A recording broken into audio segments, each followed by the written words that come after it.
sont restés attachés à cette loi que Dieu leur avait donnée par Moïse. Alléluia. Donc ici, l'apôtre Paul s'adresse à ses frères juifs qui hier ont cru, qui hier ont marché avec la loi, mais qui sont venus à Jésus. Mais quand ils viennent à Jésus, ils sont restés, hélas, attachés à la loi. Alléluia. Cette loi qui est devenue pour eux comme un voile, comme quelque chose qui les empêche de contempler la gloire de Dieu. Alléluia. Et quand vous lisez le texte, vous remontez au verset 15, 14 et autres, vous comprenez qu'il est en train de leur faire comprendre au verset 18 que si seulement ils veulent expérimenter ou ils veulent vivre ou faire l'expérience de la transformation de la gloire, il y a une chose qu'il faut faire. Alléluia. Et cette chose est celle que nous allons partager et une deuxième qui viendra certainement. Donc il dit, nous tous qui le visage découvert, alléluia, le visage découvert, nous tous dont le visage a été ôté, dont le visage a été enlevé, ce n'est qu'en ce moment que nous pouvons contempler la gloire du Seigneur. J'étais en train de dire le dimanche passé qu'on ne peut pas faire l'expérience d'une vie heureuse, d'une vie bénie avec le Seigneur si le voile est toujours là. Alléluia. Donc le voile, c'est la loi. Elle nous empêche d'expérimenter la bonté, d'expérimenter la fidélité, d'expérimenter la grâce de Dieu. Il veut simplement nous dire aussi ce matin, tant que nous allons en même temps marcher avec la foi, tant que nous aurons en même temps la loi, il nous sera impossible de vivre la gloire de Dieu. Alléluia. Donc la chose qu'il va falloir au préalable, au départ faire, c'est que cette loi qui est pour nous comme un voile, soit auparavant, au préalable, enlevée, afin que nous puissions jouir de cette grande liberté que nous avons en Jésus-Christ. Alléluia. La loi. Quelque part, il a dit que la loi tue. Il a l'être tue. Non pas que la loi soit mauvaise. Non, la loi n'aura jamais été mauvaise. Pour preuve, quand Jésus vient, il dit que la loi ne sera pas abolie. Alléluia. Mais il est venu pour l'accomplir. Ça veut dire que pourquoi est-ce que la loi tue? Pourquoi est-ce que la loi entraîne des frustrations? Parce qu'il est impossible à l'homme d'expérimenter ou de répondre ou de satisfaire à la justice et au standard de Dieu. Alléluia. Par la loi, nous découvrons notre faiblesse. Par la loi, nous découvrons notre péché. La loi n'a pas été donnée à Israël pour qu'il soit justifié, pour qu'il soit sauvé, mais la loi a été donnée pour que Israël découvre qu'il ne peut rien si ce n'est pas Dieu lui-même. Pour que Israël redécouvre sa faiblesse humaine. Pour que Israël comprenne que sans le Seigneur, il ne peut rien. Alléluia. Pour que Israël recherche un sauveur. Donc la loi n'a pas été donnée pour que nous soyons justifiés, pour que nous soyons sauvés, mais pour que nous découvrons que par notre condition humaine, nous ne pourrons pas satisfaire à la justice de Dieu, nous ne pouvons pas répondre aux standards de Dieu. Alléluia. On va lire Romains au chapitre 8. Il est impossible à la chair, il est impossible à l'homme, quelle que soit sa bonne volonté, quelles que soient les bonnes résolutions qu'il puisse prendre, de pouvoir satisfaire à la justice de Dieu. C'est pourquoi Dieu a envoyé son Fils unique Jésus, afin que Jésus vienne accomplir la loi et que par Jésus, nous devenions la justice de Dieu. Alléluia. Nul ne peut rien tant que le voile sera là. Romains chapitre 8, versets 1 à 3. Bien-aimé, tu ne pourras pas contempler la gloire de Dieu, tu ne pourras pas faire long chemin avec Jésus si toutefois ce voile n'est pas ôté. C'est à visage découvert, le visage dévoilé, que tu peux entrer dans la plénitude des promesses de Dieu. Alléluia. Et ce message, c'est pour toi ce matin. Tu es une église bénie. Tu es béni parce que le Seigneur veut te faire comprendre que s'il y a des choses qui ont tardé, qui ont frustré ta vie, qui ont amené à la condamnation, à la culpabilisation, c'est parce que tu as cherché ou recherché Dieu par la loi et ses œuvres. Si tu marches dans ce sens, tu peux, hélas, abandonner la foi. Parce que tu seras dessus, tu auras dit, mais j'ai pratiqué de bonnes œuvres, j'ai fait ci, j'ai fait cela, mais pourtant, j'ai comme l'impression que ma vie tourne en rond. Beaucoup de gens se sentent frustrés parce que depuis qu'ils sont à Christ, Dieu merci, ils ont fait l'expérience d'abandonner le péché, de renoncer au mal, mais pourtant, ils n'entrent pas. Parce que Dieu, on ne le trouve pas sur ce terrain de la loi, mais c'est sur le terrain de la grâce. Alléluia. Avant que tu ne lises ça, On va d'abord lire ça, s'il te plaît. Romains chapitre 8, versets 1 à 3. Alléluia. Il est écrit. Il est écrit. Il n'y a donc maintenant aucune condamnation Pour ceux qui sont en Jésus-Christ. Pour ceux qui sont en Jésus-Christ. En effet, la loi de l'esprit de vie en Jésus-Christ m'a affranchi de la loi du péché, de la loi et du péché et de la mort. Car chose impossible à la loi. Il dit chose impossible à la loi. Parce que la chair la rendait sans force. Parce que la chair, notre condition humaine a rendu la loi sans force. Dieu a condamné le péché de Dieu la chair. était obligé de condamner le péché. En envoyant à cause du péché. En envoyant son fils Jésus à cause du péché. Son propre fils dans une chair semblable à celle du péché. Donc il a fallu que Jésus, Dieu sait qu'avec la loi, vous ne le pouvez pas. Vous serez frustré, vous vous sentirez condamné. Il était obligé dans son amour pour toi et pour moi de se faire un homme, de prendre la condition humaine afin que lui-même qu'il accomplisse la loi. Pour que toi et moi, si nous croyons en Jésus, nous devenons la justice de Dieu. Alléluia. Nous sommes donc la justice de Dieu, non pas par nos bonnes œuvres que nous pratiquons, non pas parce que nous sommes gentils, ou parce que nous parlons en langue, ou parce que nous venons à l'église, mais nous sommes justifiés parce que nous avons cru en celui qui a accompli la loi pour toi et pour moi. Alléluia. Il dit, la condition humaine, l'homme ne pouvait pas pratiquer. Il dit, à cause de la faiblesse humaine, il est impossible d'accomplir la loi. Donc Jésus n'était pas venu pour abolir la loi, mais il est venu pour l'accomplir, pour que toi et moi croyons en lui, que nous deviennons justes devant Dieu. Alléluia. La loi n'a pas été donnée en aucun cas pour que tu sois sauvé avec. Il n'est pas possible. Tant que tu marcheras avec la loi, ou tu rechercheras ta justification par la loi, tu seras déçu, complètement déçu, et tu vivras tout le temps. Merci Saint-Esprit. Le Seigneur dit que la loi renvoie à la performance. La loi renvoie au mérite. Tu ne peux rien avec le mérite. Dieu n'est pas dans le mérite, il n'est pas dans la performance, mais il est dans sa grâce. Alléluia. La loi conduit au mérite, la loi conduit à la performance, mais la foi conduit à la grâce. Alléluia. Et si nous marchons avec la loi, nous serons tentés, nous serons propres à être exposés à l'orgueil. Or, Dieu résiste aux orgueilleux. Si Dieu nous sauve par la loi, cela va nous entraîner un sentiment d'orgueil. On aura cru que nous sommes devenus ce que nous sommes, ou nous avons ce que nous avons parce que nous avons été droits avec Dieu. Non, Dieu ne te donnera pas parce que tu es droit, mais parce que son fils Jésus a accompli la loi pour toi. Dieu résiste aux orgueilleux. Si tu marches avec la loi, mon frère, ne te trompe pas, tu auras l'impression que c'est toi qui fais, pourtant c'est Dieu qui fait. C'est pourquoi dans Éphésiens chapitre 2, au verset 8, 9, il faut le lire. Il dit que car vous êtes sauvés par la grâce, par le moyen de la foi. Il faut lire ça pour nous. Éphésiens 2, verset 8 à 9. Car c'est par la grâce que vous êtes sauvés. Car c'est par la grâce que vous êtes sauvés. Par le moyen de la foi. Par le moyen de la foi. Et cela ne vient pas de vous. Et cela ne vient pas de vous. C'est le don de Dieu. C'est le don de Dieu. Poursuis s'il te plaît. Ce n'est point par les œuvres. Ce n'est point par les œuvres. Afin que personne ne se glorifie. Afin que personne ne s'en glorifie. Si c'est par la loi, si c'est par ta bonne œuvre, tu es exposé au risque de t'en glorifier, de t'en orgueillir. Et quand tu seras orgueilleux, Dieu te résistera parce que Dieu résiste aux orgueilleux, il fait grâce aux humbles.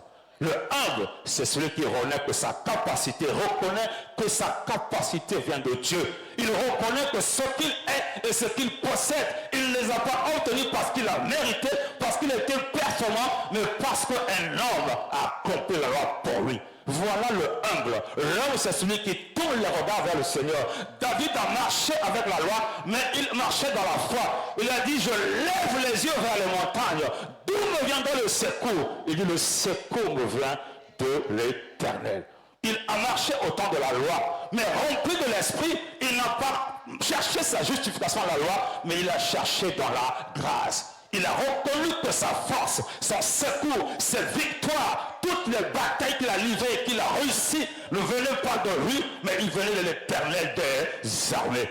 D'où, lorsqu'il est devant une situation, il dit, je lève les yeux vers les montagnes, d'où me viendra le secours. Parce que Dieu fait grâce aux humbles, il résiste aux orgueilleux. La loi est un terrain très glissant. C'est un terrain d'orgueil. Dieu n'est pas dans l'orgueil. Nous ne méritons rien.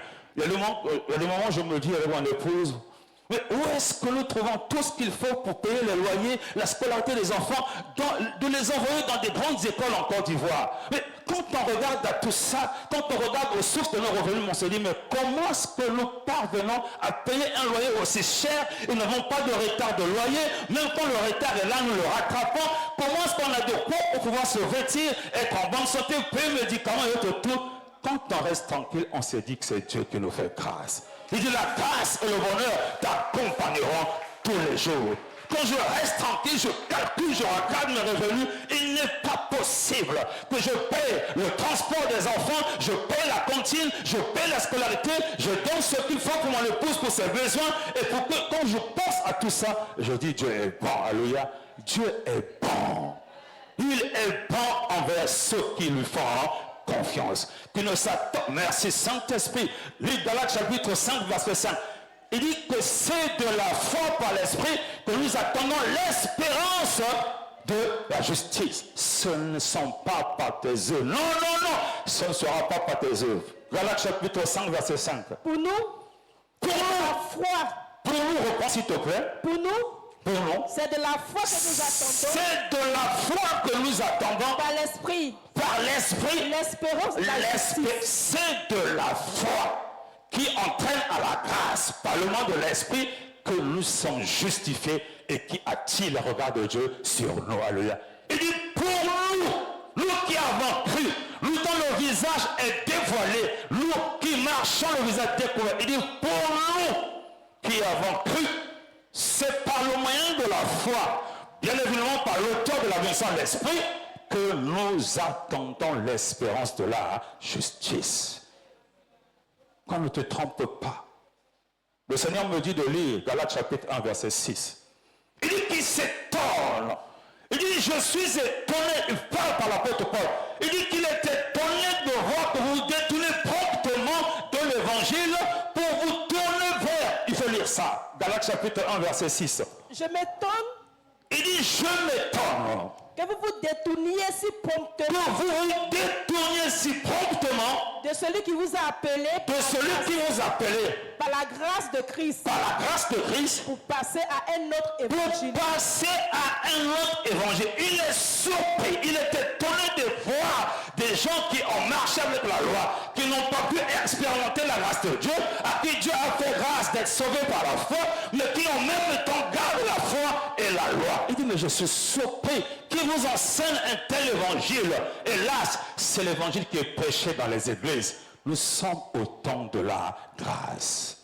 C'est par la grâce. Elle vient de la foi. Tu as cru, tu marches avec les promesses, Dieu te fait grâce.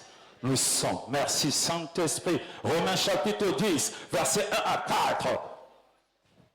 Il est écrit, Il est écrit, frère, le vœu de mon cœur il dit le vœu de mon cœur, mon souhait, ma prière. et ma prière à Dieu pour eux, Ma prière pour vous, mes frères israélites, c'est qu'ils soient sauvés. c'est que vous soyez sauvés. Je leur rends le témoignage Je vous rends le témoignage qu'ils ont du zèle pour Dieu. que vous faites quoi? Qu'ils ont du zèle pour Je Dieu, rends le témoignage que vous avez du zèle pour Dieu. mais sans intelligence. Mais vous n'avez pas d'intelligence. Ne connaissant pas la justice de Dieu Vous ne connaissez pas la justice de Dieu. et cherchant à établir Vous cherchez à établir vos propres justice. Vous voulez être justifié par le mérite, par la performance, par vos bonnes œuvres. ils ne se sont pas soumis Ils ne se sont pas soumis. à la justice de Dieu. Et la justice de Dieu est comment? Car Christ est la fin de la loi Car Christ est la fin de la loi. pour la justification Oui. de tous ceux qui croient. Christ est venu mettre fin à la loi. Peut-être pas abolir, mais il est venu accomplir la loi pour que toi qui crois en lui, tu sois justifié. Donc Jésus est venu pour accomplir la loi. Il dit, mais je m'étonne. Je m'étonne. Christ a accompli la loi. Vous avez accepté. Christ a accompli la loi. Vous avez cru, mais vous marchez en même temps avec la loi. Vous ne pouvez pas expérimenter la gloire de Dieu. Vous ne pouvez pas être transformé de gloire en gloire. Vous ne pouvez pas faire l'expérience de la liberté que nous avons en Jésus-Christ. Et cet homme, ils ont du zèle. Nous avons du zèle. Nous nettoyons le temple. Nous venons à l'évangélisation. Nous donnons la dîme. Nous donnons les offrandes. Nous ne péchons plus. Oui, c'est bien. Mais c'est mieux pour toi de t'attacher à la foi et non pas à la loi. Parce que Christ est la fin de la loi. Il est la fin de la loi. Seigneur, je te bénis. Dieu me donne un exemple. 2 exemples même. Pour que tu comprennes que ce que je dis vient de lui. Amen. On va lire Jean chapitre 5 à partir du verset 1. Parce que la loi, c'est mettre en pratique ce que Dieu dit. Et comme tu ne pourras pas mettre en pratique ce qu'il a dit, tu seras frustré. Lis Jean chapitre 5 verset 1 jusqu'à ce que l'Esprit nous dise de nous arrêter. Il est écrit. Il est écrit. Après cela, il y eut une fête des Juifs. Il y eut une fête des Juifs. Et Jésus monta à Jérusalem. Jésus monta à Jérusalem. Or à Jérusalem, près de la porte des brebis, à côté de la porte des brebis, il y a une piscine. Il y a une piscine. Qui s'appelle en hébreu. Elle s'appelle en hébreu Bethesda. Et qui a 5 portiques. Elle a 5 portiques. Sous ces portiques, étaient couchés en grand nombre. Des malades, des aveugles, des boiteux, des paralytiques, qui attendaient. Ils attendaient d'être guéris, comme toi et moi qui attendons la grâce de Dieu. Ils attendaient le mouvement de l'eau. Ils attendaient le mouvement de l'eau. Car un ange, quand un ange descendait de temps en temps à la piscine et agitait l'eau. Et celui qui descendait le premier, après que l'eau avait été agitée, était guéri. Quelle que fût sa maladie. Continue. Là se trouvait un homme. Malade depuis 38 ans. Jésus l'ayant vu coucher. Et sachant qu'il était malade. Depuis longtemps. Lui dit. Veux-tu être guéri? Le malade lui répondit. Seigneur. Je n'ai personne pour me jeter à l'eau. Quand l'eau est agitée. Oui. Et pendant que j'y vais, un autre descend avant moi. Lève-toi. Lui dit Jésus. Prends ton lit. Et marche. Aussitôt. Que Dieu te bénisse. Il est resté 38 ans malade. Il était au bon endroit, certes, au bord de la piscine, où lorsque l'ange de Dieu descendait, agitait l'eau, celui qui se jetait le premier était guéri. Il était là. Mais puisqu'il ne pouvait pas, à cause de son impotence, de sa condition de paralytique, à cause de sa maladie, puisqu'il ne pouvait pas se jeter le premier à l'eau, il ne pouvait pas être guéri. Et c'est comme la loi. Il fallait qu'il ait le mérite de se jeter le premier. Le mérite conduit à la frustration. Il est resté 38 ans sans être guéri parce que lui, il s'attendait ou il voulait être jeté le premier à l'eau. Alléluia. Or, ce n'est pas sur ce terrain, mais sur le terrain de la grâce. Sa condition de malade, sa condition de paralytique ne lui permettait pas de se jeter le premier à l'eau. Alléluia. Et c'est comme la loi. La condition humaine nous empêche d'accomplir la loi.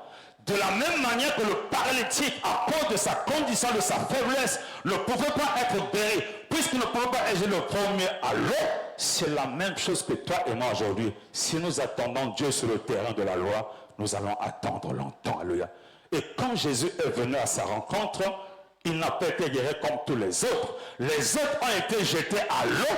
Les autres, il fallait avoir le mérite de se jeter le premier. Mais lui, on lui a simplement dit, lève-toi et prends ton lit et marche. Aussitôt, il a marché.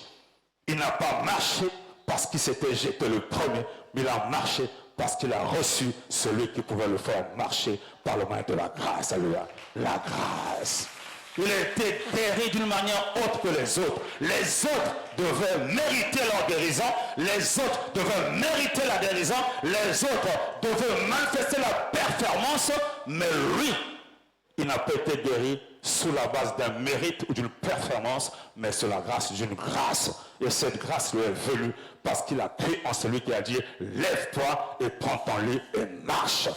Il s'est levé, il a pris son lit, il a marché, il a contemplé la gloire de Dieu. Il faut que le voile soit ôté. Il faut que la justification par la loi soit ôtée.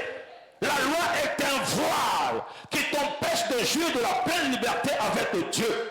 Il est resté 38 ans alors qu'il pouvait guérir avant les 38 ans si c'était par le moyen de la grâce. Et quand la grâce est venue, il a saisi, il est rentré dans la gloire de Dieu. Dieu veut te visiter ce matin. Il veut nous faire du bien. Il y a beaucoup de frustration dans nos églises parce qu'on nous a appris que c'est par la loi. On nous a dit qu'il faut être généreux, qu'il faut être bon, qu'il faut être gentil. Oui, il faut être généreux, il faut être bon, il faut donner sa dîme. Mais Dieu ne te bénira pas parce que tu donnes ta dîme. C'est parce qu'un homme qu'on appelle Jésus est mort à la croix pour toi. Et parce qu'il a pris sur lui toutes tes faiblesses. Et quand tu as cru sur ça, Dieu te fait du bien.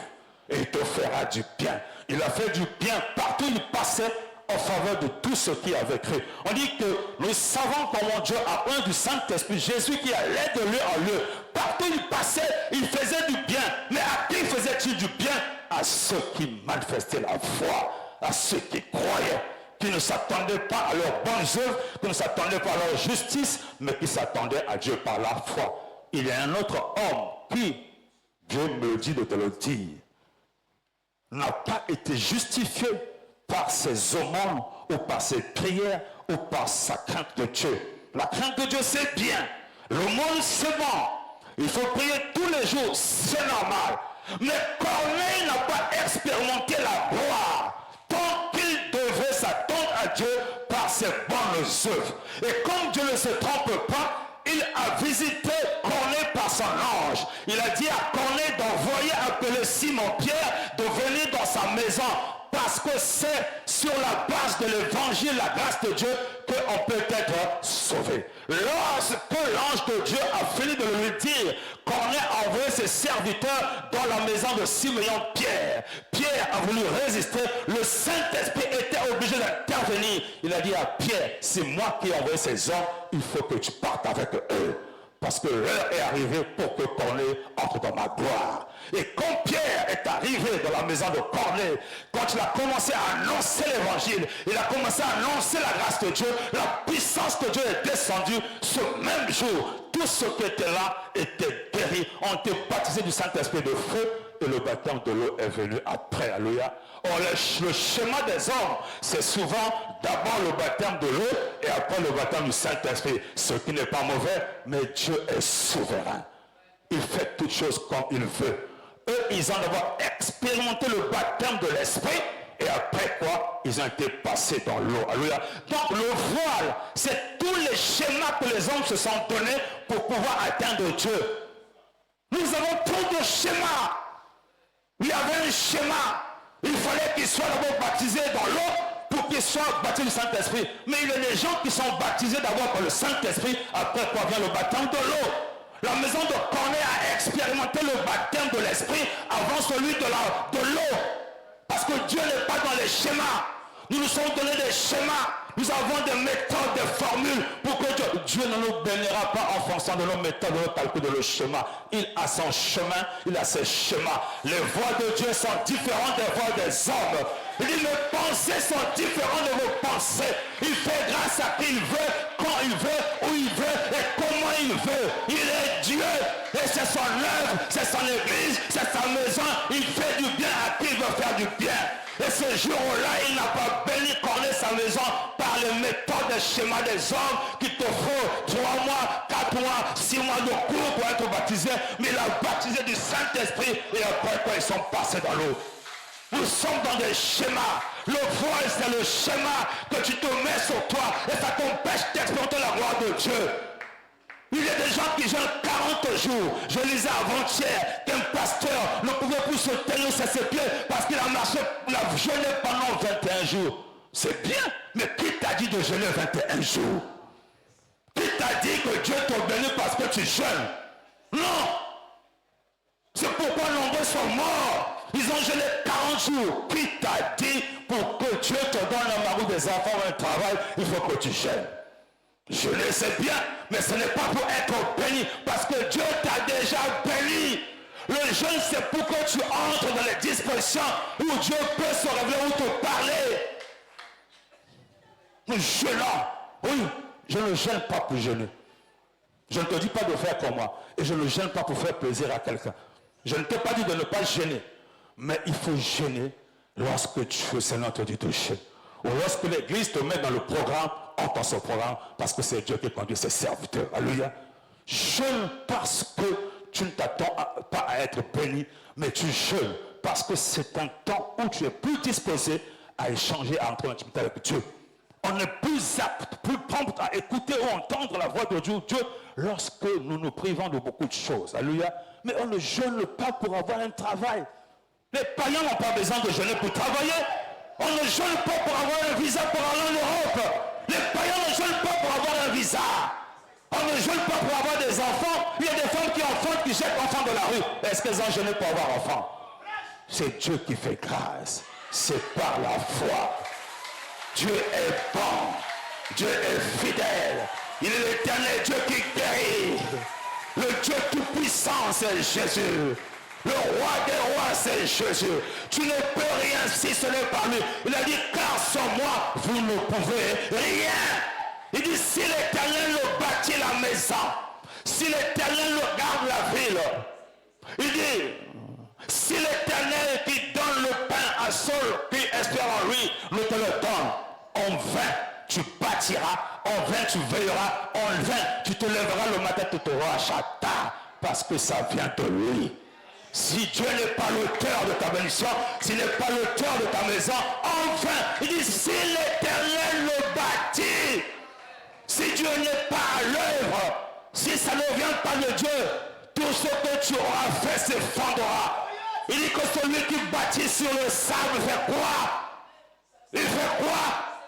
Il s'écroule, parce que quand le vent viendra, la tempête, la persécution, les tribulations, lorsque ta foi sera éprouvée, tu abandonneras la foi. Mais si tu bâtis sur le roc, le rocher, sur Jésus, sur sa parole, si tu crois et t'attaches à cette parole, tu vis et vivras la gloire de Dieu. Il est le Dieu fidèle à sa parole. Qu'on ne te trompe pas. Ça ne viendra pas de ton jeûne, ça ne viendra pas de ta bonté, parce que notre capacité nous vient de Dieu. Ta capacité vient de Dieu. Et tout viendra de Dieu. Merci Saint-Esprit. Galates chapitre 3, 19, 22, 23, 24, 25. Tu comprendras pourquoi ce qu'on rabassente,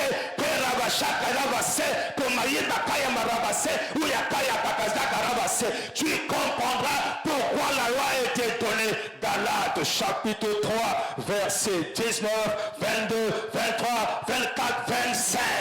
Il faut lire à l'église de Jésus ce matin.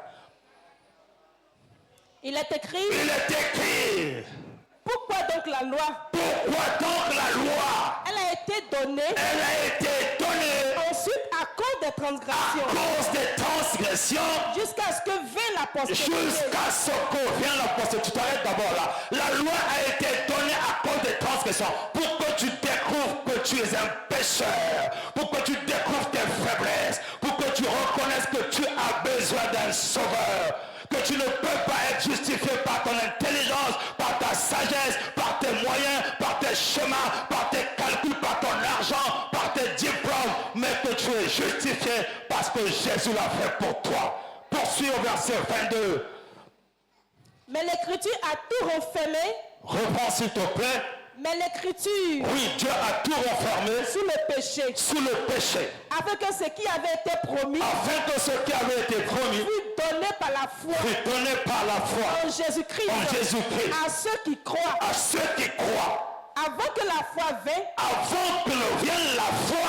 Nous étions enfermés. Nous étions enfermés dans la loi. Reprends ça s'il te plaît. Avant que la foi vienne. Écoute ça bien. Avant que la foi vienne.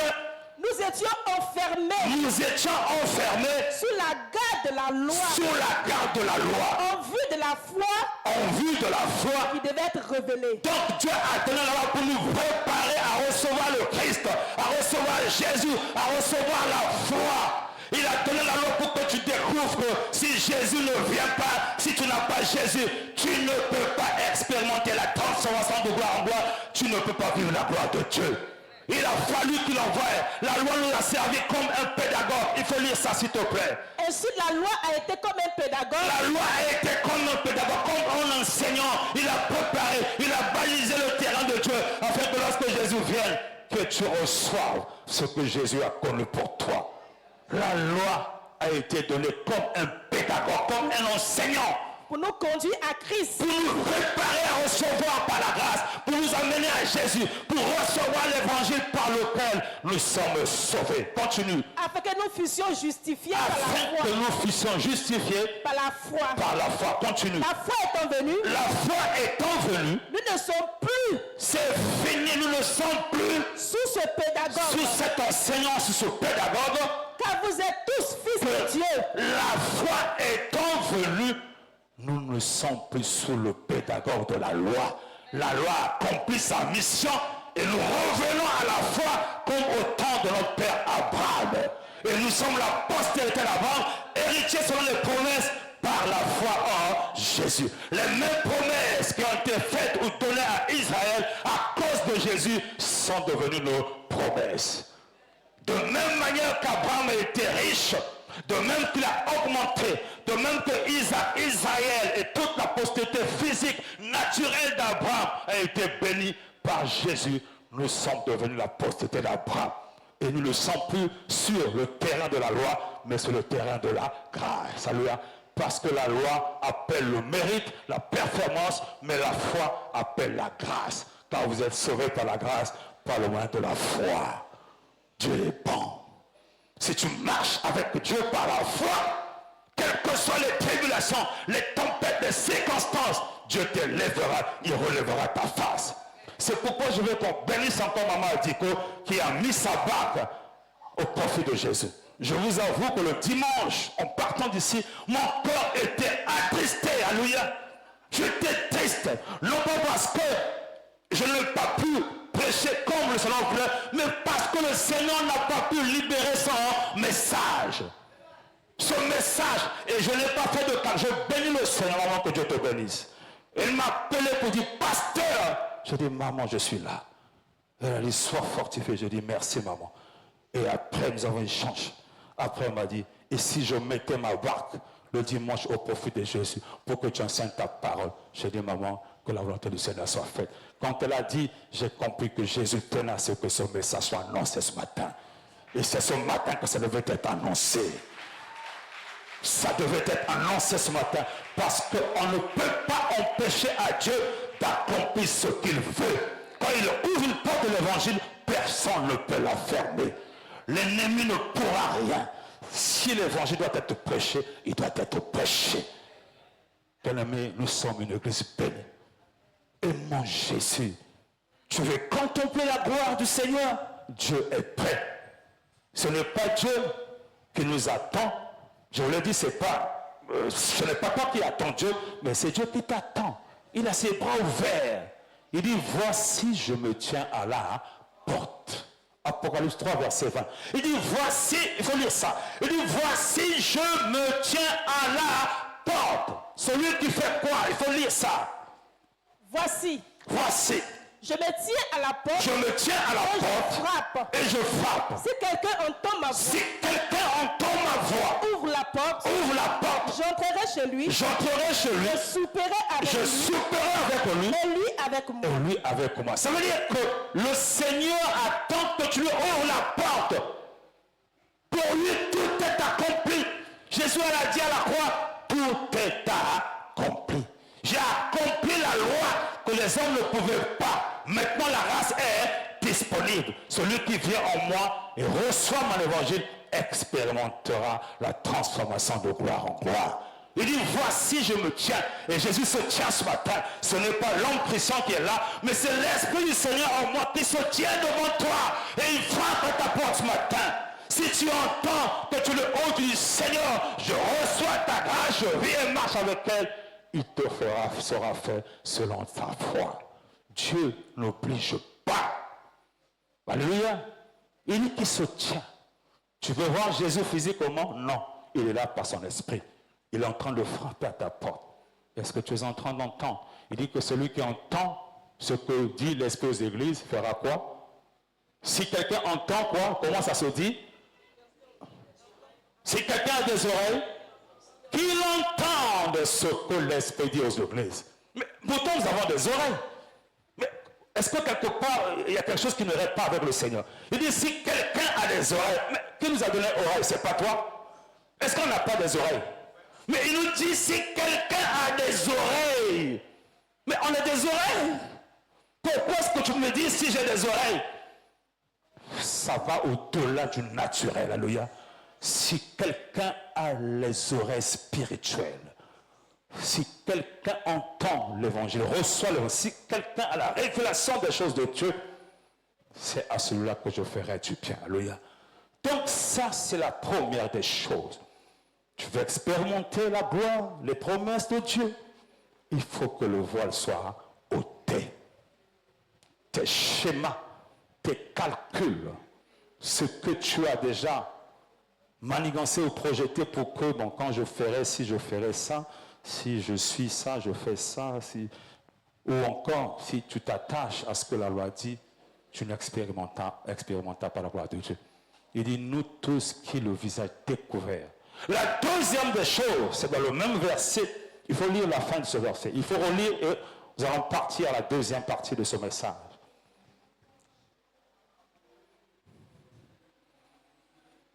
Verset 18, 2 Corinthiens chapitre 3. Nous tous qui le visage découvert. Nous tous qui le visage découvert. Contemplons comme dans un miroir. Contemplons comme dans un miroir. La gloire du Seigneur. La gloire du Seigneur. Nous sommes transformés. Nous sommes transformés. Par la même image. Par la même image. De gloire en gloire. Par qui? Comme par le Seigneur, l'Esprit. Comme par le Seigneur, l'Esprit. Alléluia. Au verset 17, il dit, oh le Seigneur c'est l'Esprit. Là où règne l'Esprit du Seigneur, là où est l'Esprit du Seigneur, est la liberté. En d'autres termes, à la place de là, il veut dire là où règne l'Esprit du Seigneur. C'est pour dire que l'auteur de la transformation, c'est le Saint-Esprit. Il dit, nous sommes transformés comme par le Seigneur l'Esprit. Or, le verset 17 dit, or le Seigneur c'est l'Esprit. Dans l'Esprit, c'est Dieu lui-même Père, c'est Dieu lui-même Fils, c'est Dieu lui-même le Saint-Esprit. Il n'y a pas de transformation par tes propres moyens, mais c'est par l'aide du Dieu Saint-Esprit. Il est l'auteur de l'accomplissement des promesses et de la parole de Dieu. Il est celui qui rend témoignage aux Écritures à la fin. Jésus a dit, je vous enverrai un autre consolateur. En fait, c'est lui-même qui vient en nous par son esprit, afin qu'il vous conduise dans toute la vérité, qu'il vous enseigne toutes choses, qu'il ne se glorifie pas, mais qu'il me glorifiera et qu'il rende témoignage à la vérité. Donc, c'est bien d'être dans la foi, mais il faut laisser l'esprit opérer, parce que c'est le Saint-Esprit qui accomplit la foi. Alléluia. Il dit là où est l'Esprit du Seigneur. Il veut simplement dire là où règne. Il faut que nous lâchions prise. Là nous parlons du lâcher prise. Nous avons le Saint-Esprit, mais nous ne laissons pas la liberté au Saint-Esprit d'opérer et d'agir en nous.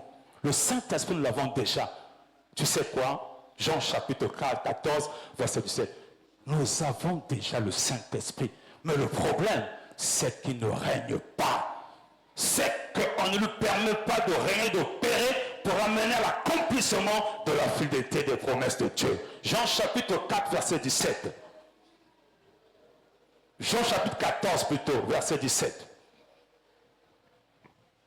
L'esprit de vérité. L'esprit de vérité. Que le monde ne peut recevoir. Commence au verset 13, s'il te plaît. Il est écrit. Il est écrit. Et tout ce que vous demanderez en mon nom. Tout ce que vous demanderez en mon nom. Je le ferai. Afin que le Père. Afin que le Père. Soit glorifié dans le Fils. Oui. Si vous demandez quelque chose en mon nom, je le ferai.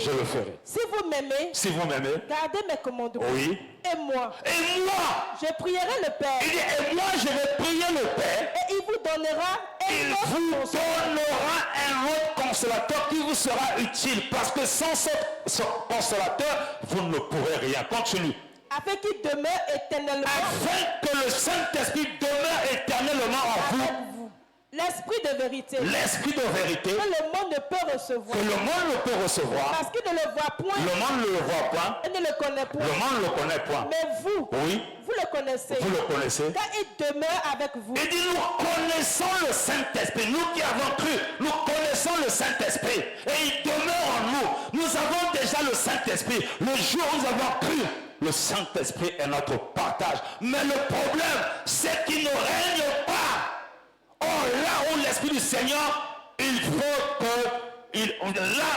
Or, le Seigneur, c'est l'Esprit. Et là où l'Esprit du Seigneur est la liberté. En fait, là où règne l'Esprit du Seigneur, règne la liberté. Donc, si nous voulons expérimenter, il ne suffit pas d'avoir le Saint-Esprit, mais il faut lâcher prise. Il faut laisser au Saint-Esprit de nous traiter, d'opérer au travers de nous. Alléluia. Et c'est par plusieurs choses, mais par deux choses. Par l'obéissance à la voix de l'Esprit et par la déclaration de la promesse. Je vais prendre des exemples. Alléluia. Tu vas lire Hébreux chapitre 5. Tu vas lire le verset 7 et 8. Maintenant, on va bien lire Luc chapitre 22. Mais commence par Hébreux chapitre 5, verset 7 à 8. Le problème, le Saint-Esprit ne perd pas. Dieu n'oblige pas, mais il veut qu'on lui donne la possibilité d'opérer. Il ne règne pas comme il devait régner. Nous l'avons, mais il ne règne pas. Et on ne peut pas expérimenter la gloire de Dieu. Ce n'est pas possible. Il est écrit. Il est écrit. C'est lui qui, oui, dans les jours de sa chair, on parle de Jésus, ayant présenté avec de grands cris. Jésus a présenté au Père avec des grands cris dans le jardin de Gethsemane. Et avec l'âme de prière. Avec des larmes. Et des supplications. Et des supplications. À celui qui pouvait le sauver de la mort. Il a dit au Père de le sortir de la situation dont il se trouvait dans le jardin de Gethsemane. Et a été exaucé. Oui, Dieu l'a exaucé, c'est vrai. À cause de sa piété, a appris. Dieu a permis que par la croix, Jésus apprenne la souffrance. Par l'obéissance qu'il apprenne la souffrance. Alléluia. Donc, le règne de l'Esprit, c'est lorsque nous obéissons à ce que l'Esprit veut opérer ou agir au travers de notre personne.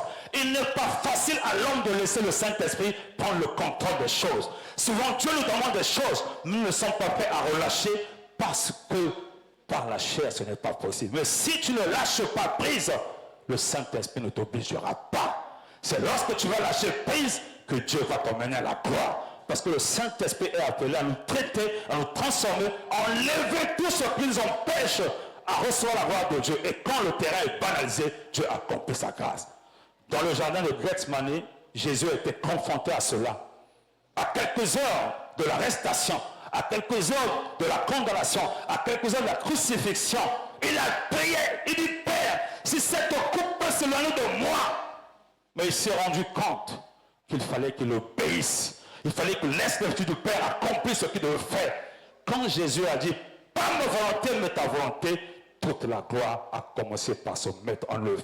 Et c'est pourquoi Jésus, ayant accepté d'obéir, de soumis à l'Esprit du Père, en allant à la croix, la lui dit que c'est pourquoi Dieu l'a aussi souverainement élevé, afin qu'au nom de Jésus, tous genoux fléchissent et que toute langue confesse Jésus-Christ, Seigneur, à la gloire de Dieu le Père. Il a été élevé parce qu'il fallait qu'il laisse le Père par l'Esprit opérer. Et il a accepté d'obéir à la volonté du Père. Et quand cette volonté a été faite, le Père l'a souverainement élevé. Alléluia. Bien-aimé, il faut obéir. L'Esprit règne lorsque nous sommes prêts à lui obéir. Combien de fois sommes-nous capables de dire Saint-Esprit, alors me voici, agis au Père. Souvent, l'Esprit nous demande des choses auxquelles nous ne sommes pas prêts. Et nous sommes souvent, en tout cas moi personnellement, quand ça ne t'arrange pas, tu veux mettre ça sur le compte du diable, tu dis que non, ça c'est pas la voix de Dieu. Oui, c'est pas le diable, c'est Dieu qui te dit de lâcher prise. L'homme n'est pas prêt à lâcher prise. C'est difficile, mais c'est possible. Le jour où tu permettras à l'Esprit de régner comme sur toi, tu vivras la gloire de Dieu. Parce que nous attendons de la foi par le moyen de l'Esprit. L'Esprit et la foi vont de Père. Donc la première chose qui amène au règne de l'esprit, c'est l'obéissance à la volonté de Dieu. L'obéissance à la voix de Dieu.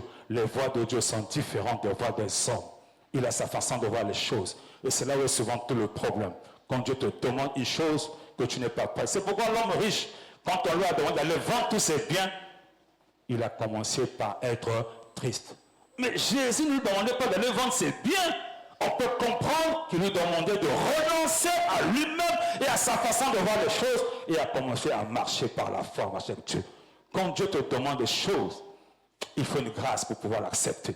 Sinon, tu vas dire que ce sont les démons. Ce ne sont pas les démons. C'est le Saint-Esprit qui te dit de lâcher prise. Parce que Dieu veut commencer un travail avec toi. Alléluia. Dans le deuxième aspect du règne de l'Esprit, en plus de l'obéissance, il y a la déclaration. Alléluia. Le Saint-Esprit rendra témoignage à qui? À la vérité. Ça veut dire que si tu ne proclames pas, si tu ne déclares pas, si tu ne confesses pas la parole de Dieu, les choses resteront en leur état. Le Saint-Esprit t'attend à ouvrir la bouche pour qu'il glorifie le nom du Seigneur. Pasteur, que Dieu te bénisse. Tant que tu vas négocier avec les démons, il restera là. Mais quand au nom de Jésus, tu ordonneras aux démons de quitter, parce que tu auras cru, les démons partiront. Ça veut dire qu'il faut que tu parles. Si nous ne parlons pas, les choses seront là. Je vais prendre un exemple pour terminer là-dessus. Genèse chapitre 1, versets 1 à 3. Dieu, bien qu'il soit le Dieu tout-puissant, si Dieu n'avait pas fait quelque chose, les choses resteraient dans l'état dans lequel ils étaient au commencement de toutes choses. Genèse chapitre 1, 3, 1 verset 1 à 3. Genèse 1, 1 à 3. Il est écrit. Au commencement. Dieu créa les cieux et la terre. Dieu créa les cieux et la terre. La terre était informe et vide. La terre était informe et vide. Il y avait des ténèbres. À la surface de l'abîme. Sur toute la surface de l'abîme. Et l'esprit de Dieu se mouvait. Au-dessus des eaux. Dieu dit. Que la lumière soit. Et la lumière fut. La lumière est arrivée lorsque Dieu a pris ses responsabilités. Bien qu'il était le Dieu tout-puissant, mais s'il n'avait pas dit que la lumière soit, les ténèbres seraient toujours là. Et l'esprit serait toujours en train de mouvoir au-dessus de la surface des eaux. Le Saint-Esprit est là, mais si tu ne l'amènes pas à glorifier le Seigneur, il restera là. Et quand tu as ordonné ou parlé au nom de Jésus, le Saint-Esprit va rendre témoignage à la vérité. Il va accomplir la promesse et la parole de Dieu. Dieu dit que la lumière soit. Et la lumière fut. Donc si Dieu n'avait pas ordonné, n'avait pas déclaré, n'avait pas proclamé, n'avait pas confessé, bien qu'il soit Dieu, les ténèbres seraient là, la terre serait toujours informe, la terre serait toujours vide, et les ténèbres devaient continuer à régner sur la terre. Il y a beaucoup de choses qui règnent dans ta vie, qui sont là parce que tu ne parles pas, tu ne décrètes pas, tu ne proclames pas, tu n'ordonnes pas, tu ne commandes pas, tu ne demandes pas au Saint-Esprit de glorifier Jésus, de glorifier la parole. Il viendra, il me témoignera, il me glorifiera. Mais comment le Saint-Esprit va glorifier Jésus si ta bouche est fermée? Si tu ne parles pas, comment le nom de Jésus va être élevé? Comment les démons vont quitter les corps? Il faut que tu parles. Arrête de te plaindre. Arrête de murmurer. Arrête de t'inquiéter. Il faut que tu parles. Nous avons cru. C'est pourquoi nous parlons. 2 Corinthiens 4, verset 13. Il dit nous avons cru. C'est pourquoi nous parlons. Dieu a créé en lui-même. Il a parlé. Il a dit que les ténèbres, que la lumière soit. Et la lumière fut. Il faut que tu remettes les choses dans leur état. Il faut que tu replaces les choses dans leur contexte. Il faut que tu demandes au Saint-Esprit de glorifier le Seigneur. Sinon, il restera là. Oh, là où règne l'Esprit du Seigneur, règne la liberté. Pour que la liberté vienne, il faut permettre au Saint-Esprit de glorifier le nom du Seigneur. Et ça se passe par la foi, la confession, la déclaration. Si tu ne parles pas, les sorciers de ta famille, ils vont vous fatiguer. Ils vont te fatiguer. Tu resteras dans ta condition et tu risques d'abandonner la foi parce que tu auras l'impression que Dieu l'a déjà fait. Dieu a déjà tout fait. Il a dit si quelqu'un dit à cette montagne, il n'a pas dit si quelqu'un dit à Dieu de dépasser la montagne. Il dit que si quelqu'un dit Ce n'est pas Dieu qui va. Il n'a pas dit si quelqu'un dit. Il n'a pas dit si quelqu'un dit à Dieu de déplacer cette montagne. Il dit si quelqu'un dit, c'est toi qui dois dire. Et le Saint-Esprit va glorifier le nom du Seigneur. C'est ça le règne de l'Esprit. Il faut que le Saint-Esprit règne. Il y a un cantique qui dit, il faut que Jésus règne. Il faut que Jésus règne. Il faut que Jésus règne. Il règne pour toujours. Il faut que Jésus règne. Il faut que Jésus règne. Il faut que Jésus règne. Il règne pour toujours. Comment est-ce que Jésus va régner si toi tu ne parles pas? 2 Corinthiens 4, verset 13. Il est écrit. Il est écrit. Et comme nous avons le même esprit. Comme nous avons le même esprit. De foi. Qui est exprimé. Oui. Dans cette parole de l'Écriture. Oui. J'ai cru. J'ai cru. C'est pourquoi j'ai parlé. C'est pourquoi j'ai parlé. Continue. Nous aussi. Nous aussi. Nous croyons. Nous croyons. C'est pour cela. C'est pour cela. Que nous parlons. Ah oui. Quand je crois, il faut que je parle. Nous avons le même esprit de foi que les Abraham, les Isaac, les Israël, les Moïse, les Paul, les Pierre, les Moïse, les David. Nous avons le même esprit. Et comme on a le même esprit, s'ils ont expérimenté la puissance, parce qu'ils ont parlé, ils ont commandé, nous aussi nous pouvons faire la même chose. Il faut que tu parles. Si Jésus n'avait pas dit à Lazare de sortir du tombeau, Lazare resterait dans le tombeau, même s'il était le Fils de Dieu, même s'il était Dieu.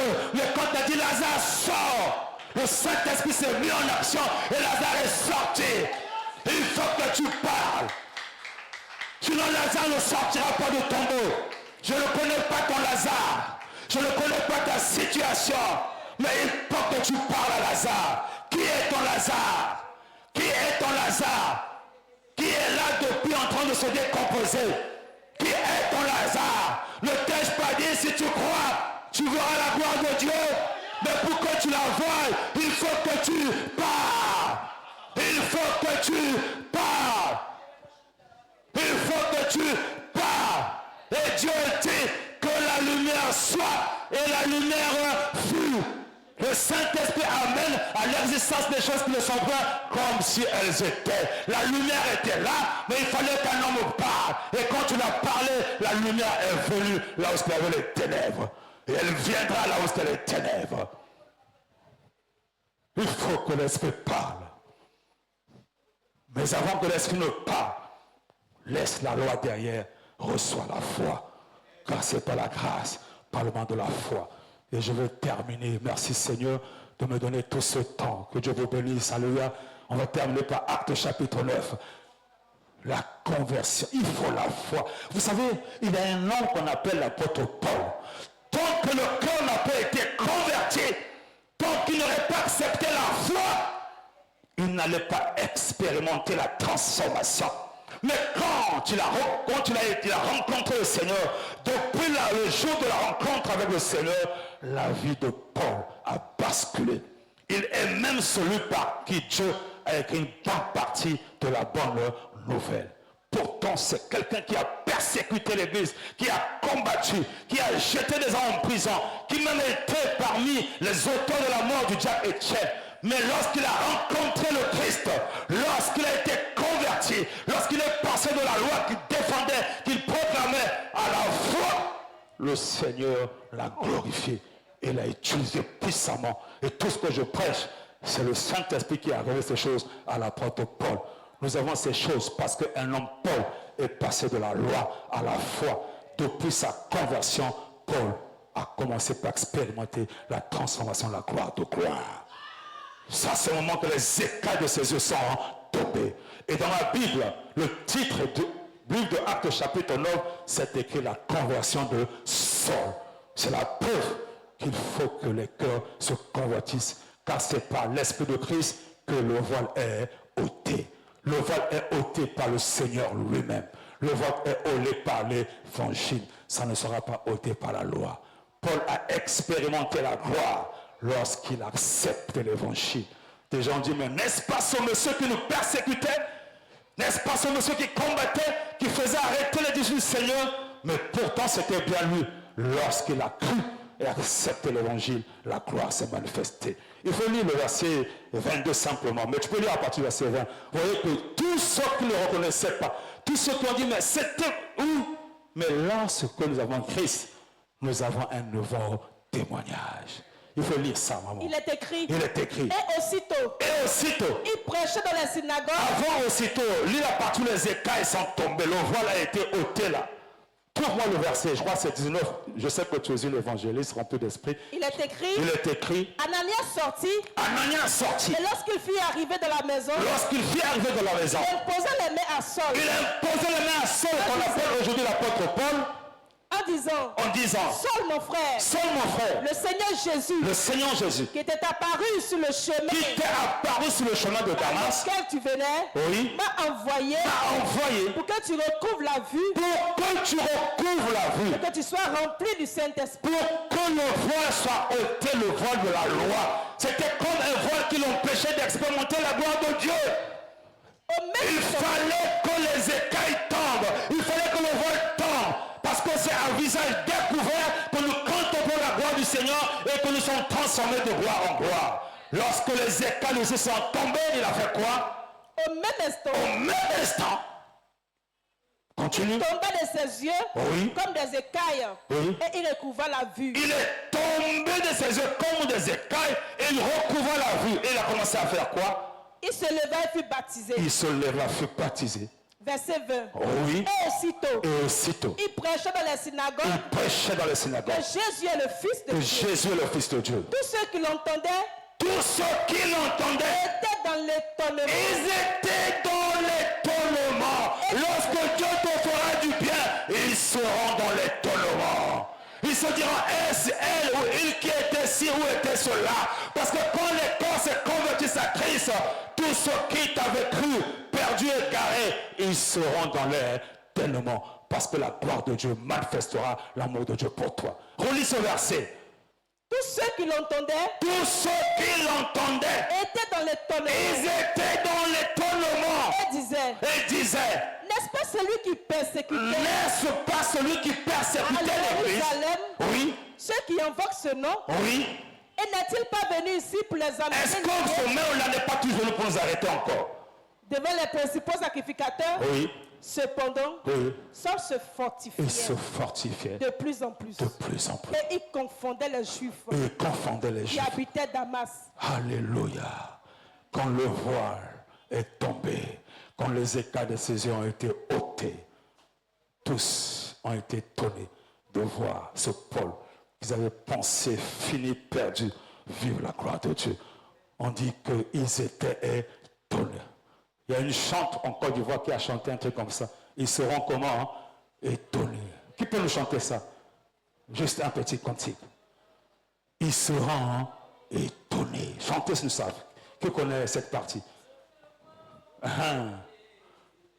Chante ça, maman, s'il te plaît. De te voir, oh, de te voir, oh, de te voir, oh, yeah, yeah, de te voir, oh. Tellement l'Éternel va te lever à un niveau pas possible. Ils seront étonnés de te voir. Tellement l'Éternel va te lever à un niveau pas possible. Merci, pasteur. Ils seront étonnés de te voir. Chante ça encore. Tellement l'Éternel va te lever à un niveau pas possible. Il sera étonnés de te voir. Ceux qui n'ont pas cru, tellement tu vas reçu. Ils seront étonnés de te voir. De te voir. De te voir.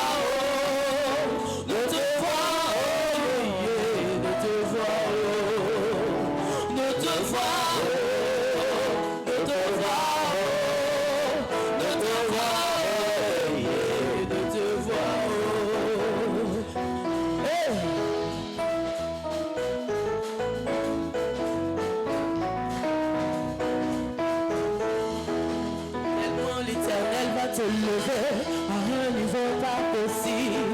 Ils seront étonnés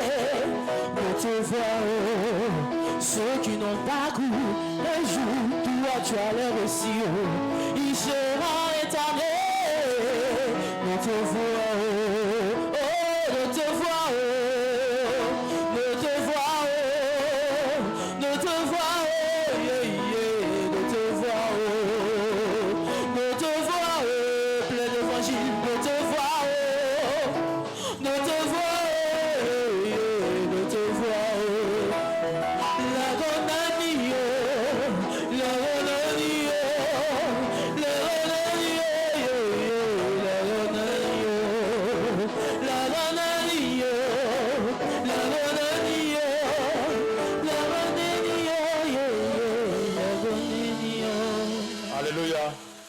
Ils seront étonnés. Ils se diront, mais est-ce celui-là ou celle-là? Mais effectivement, ce sera toi. Parce que Dieu, quand il va te faire du bien, ils seront étonnés. Et l'étonnement viendra parce que tu seras passé de la loi à la foi.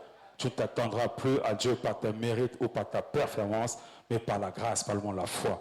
Et quand tu auras laissé le Saint-Esprit opérer, nous chanterons, il faut que Jésus règne, il faut que Jésus règne, il faut que Jésus règne, il règne pour toujours. Que Dieu bénisse l'Église.